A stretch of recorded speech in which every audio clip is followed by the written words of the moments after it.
Hi there. Happy New Year 2025, everyone. Now, this is a quick overview video on the major news phases and events to expect from the coming year, because we've been in a bit of a news slump after Season 2 ended, and I got really sick in November, so I was on break anyway, and by the time I got better, it was the holidays. But looking ahead to the new year, we need to actually sit down and plan out, okay, there's not going to be active episodes again for a while. We should think of what's coming. And like I said, this is the short version. This is a promo for, I'm going to make longer, more detailed schedule videos and stuff. This is just reading off the list. The basic idea of what's coming. Now, the last video I made was an update about Dunk and Egg that they just gave 2 weeks ago. That Dunk and Egg is definitely not coming out in spring. Now, it's finished. This is purely for what I said were political reasons, that they need to ration out stuff in HBO's schedule more. And, you can delay the first season of something pretty late. It's not like it's the break between seasons for them, so fair enough.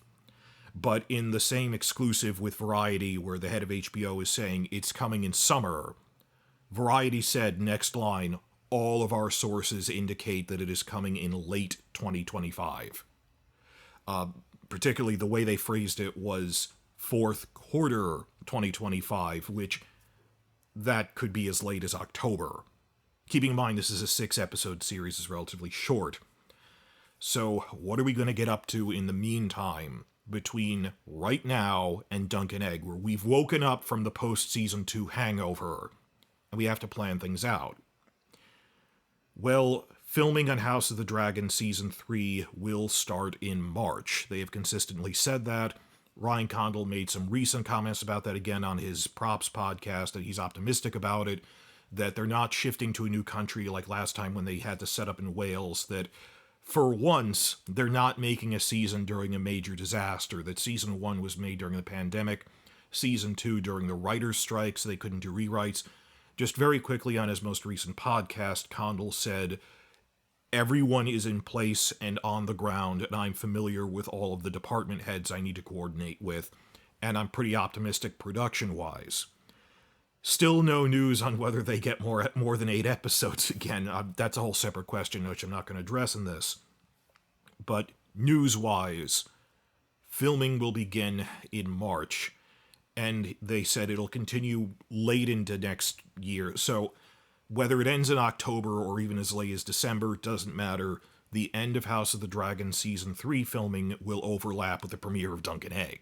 Therefore, we will be having at least as much news to dissect and analyze as we did back in spring of 2023. I mean, mentally picture where we were when we were seeing those new spy photos from Caceres. I think the first set that came out April 2023 were of the food riots. And we were dissecting all the new characters and costumes and so forth. So there'll be activity here, not just for my channel, but for all channels, starting then. And I know mainstream audiences only care about actual full episodes. Filming news is news to us. It gives us stuff to talk about. The real issue is we've had a couple of months to be hungover from the House of the Dragon Season 2 stuff. Start of a new year, we can't just take another 3 months off. What are we going to do? That we have January, February, and most of March at the least. For my channel at least, this will be necessary catch-up time that I have not had in a very long time. It's 2 birds, 1 stone. I have had so much catch-up I never got to that I need to get to now. On top of this, there isn't really that much on TV this winter. Separate video I'm going to make 2 videos about best shows of 2024 and the best new shows of 2025. Up until Daredevil comes out in March, I'm not really watching much of anything. So, alright, now or never, all the stuff I always said I would get to.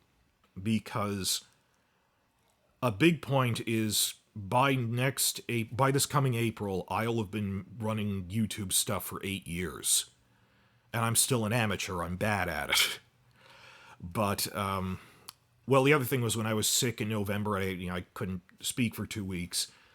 I finally took the time to go, I'm always yelling at Benioff and Weiss, never learned cinematography or new techniques.